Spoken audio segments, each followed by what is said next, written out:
You didn't do anything wrong today. Nobody hurt you. Nothing bad actually happened.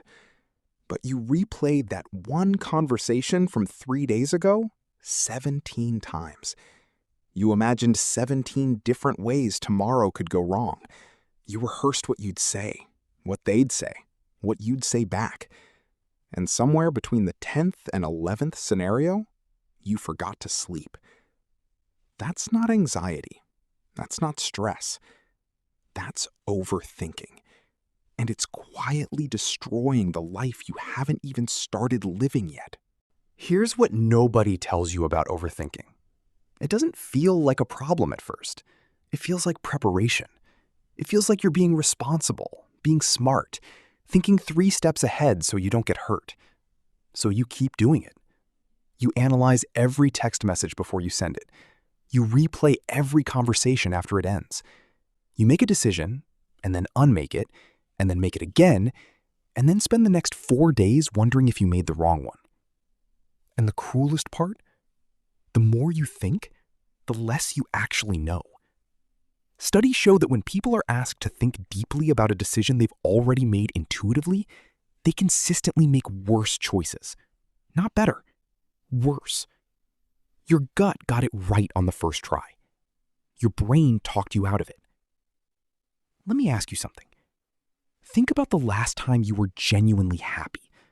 Not relieved, not distracted, happy. Were you thinking about the past? Were you thinking about the future? Or were you just there? That's not a coincidence. Overthinking doesn't just steal your peace. It steals your presence. And when you're never fully present, Now, here's where it gets dark. Because overthinking isn't just a bad habit.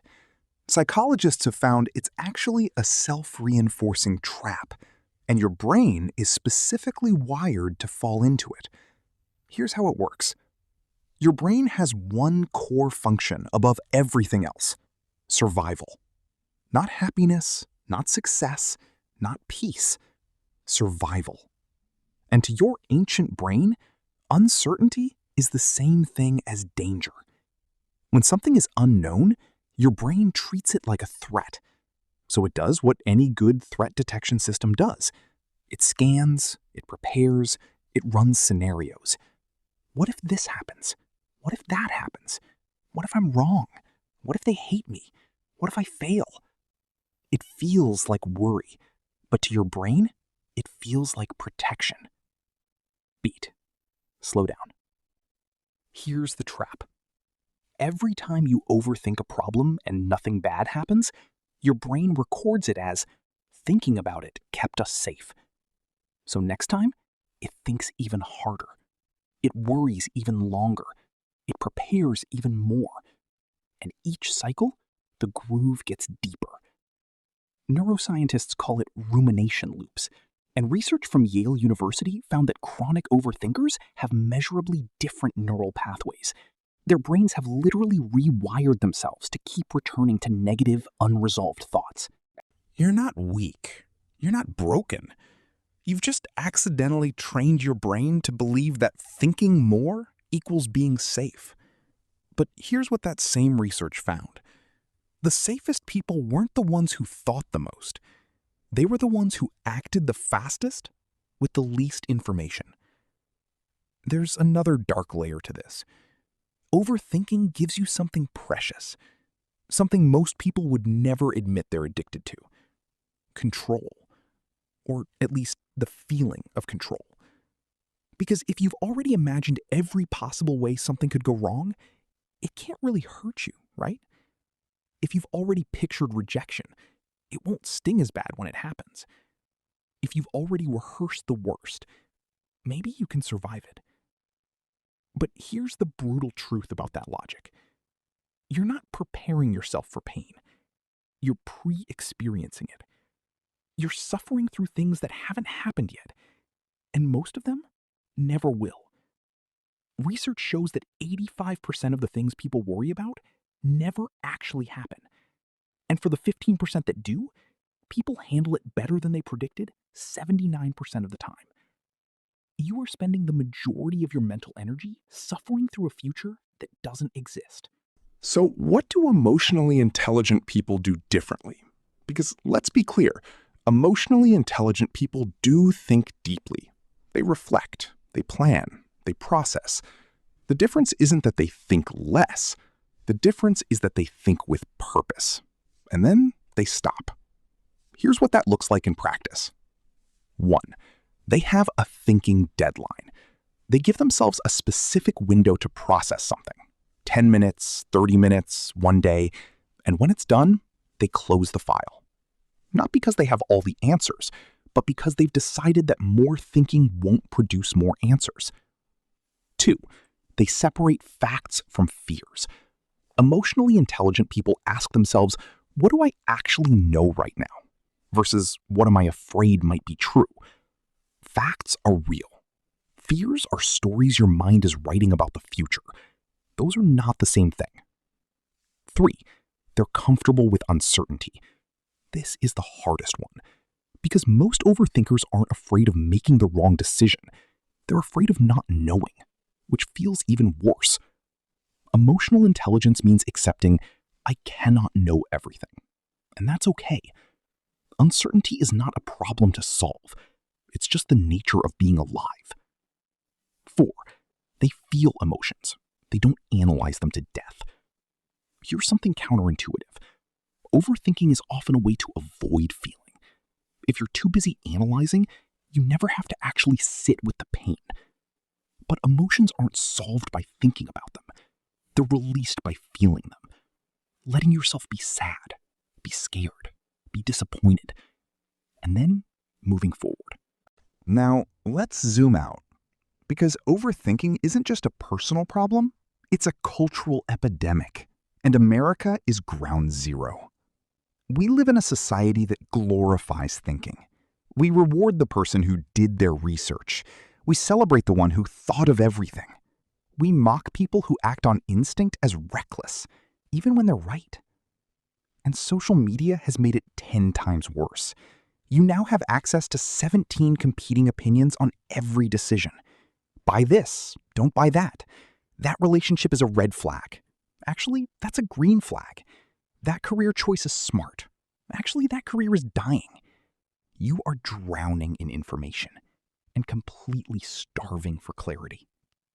Here's a pattern you've probably seen. The most successful people you know, they're often not the most analytical. They're not the ones who made the perfect decision every time. They're the ones who made a decision and then committed to it completely. Because here's the thing about decisions.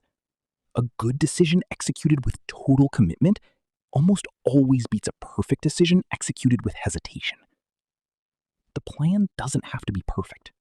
You don't have to be perfect. You just have to move.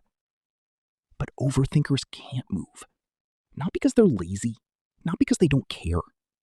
Because somewhere deep down, they believe that if they think long enough, hard enough, deep enough, they'll find the guaranteed path. The one where nothing hurts. The one where they don't fail.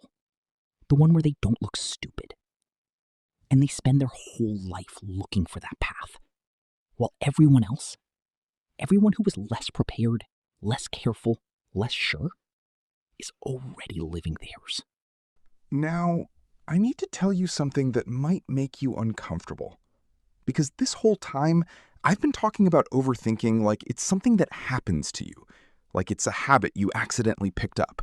Like it's just your brain misfiring. But here's the truth most people can't handle. Overthinking is a choice. Not a conscious one, not an easy one to break, but a choice nonetheless, because it serves you. Think about it. If you never commit to a decision, you can never be wrong. If you never take the leap, you can never fall. If you spend all your time in your head, you never have to face what's actually in front of you. Overthinking is avoidance in a tuxedo. It looks like preparation. It sounds like wisdom. But underneath all those spinning thoughts, it's just fear. Fear of failure, fear of judgment, fear of being seen. And here's the twist that changes everything. You will never think your way out of overthinking. Every article you read about it, every podcast, every self-help book, if you approach them the same way, analyzing them, picking them apart, wondering if this is the answer, you're just overthinking your overthinking. The cure isn't a better thought. The cure is action. Small, imperfect, terrifying action. I want to leave you with something. Not a tip, not a strategy. Just the truth. You are going to die one day. I'm not saying that to scare you. I'm saying it because it's the one fact that cuts through everything. When you're at the very end, you won't be lying there thinking about the conversations you replayed. You won't be grateful for the nights you spent running worst-case scenarios.